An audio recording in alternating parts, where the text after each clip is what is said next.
1 ግራም ከሚሆን የኒውክሊየር ቁስ የሚገኝ ኢነርጂ ከብዙ ሺህ ቶን ጋር የሚመጣጠን ኢነርጂ ነው፣ ከሰል ጋር የሚመጣጠን።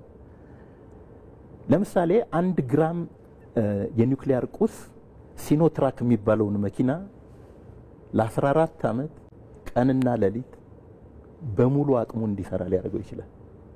አንድ ሲኖትራክ 14 ዓመት ሲሰራ የሚፈጀውን በርሜል ጋዝ ብትመለከቱት፣ ናፍጣ ብትመለከቱት፣ በኒውክለስ ውስጥ ኢነርጂ በጣም ታምቆ ይገኛል።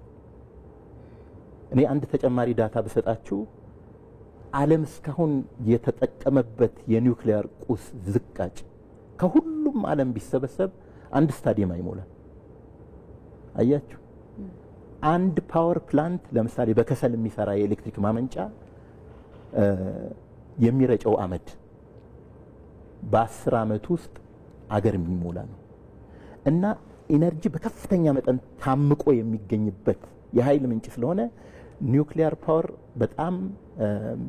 በጣም ጠቃሚ፣ ካርቦን ኢሚሽን የሌለው፣ ኦክሲጂን የማይፈልግ፣ ኦክሲጂንን እያነደደ ወደ ካርቦን ዳይኦክሳይድ የሚለውጥ ነው። አሁን በስራ ላይ ያለው የኃይል ምንጭ አይነት ነዳጅ ብትሉት፣ ከሰል ብትሉት፣ ከአትሞስፌር ውስጥ ኦክሲጂንን እያነደደ ወደ በካርቦን ዳይኦክሳይድ አማካኝነት የካርቦን ልቀት ተብሎ የሚጠራውን ነገር የሚያስከትል ነው። ኒውክሊየር እንደዚህ አይነት ችግር የለውም።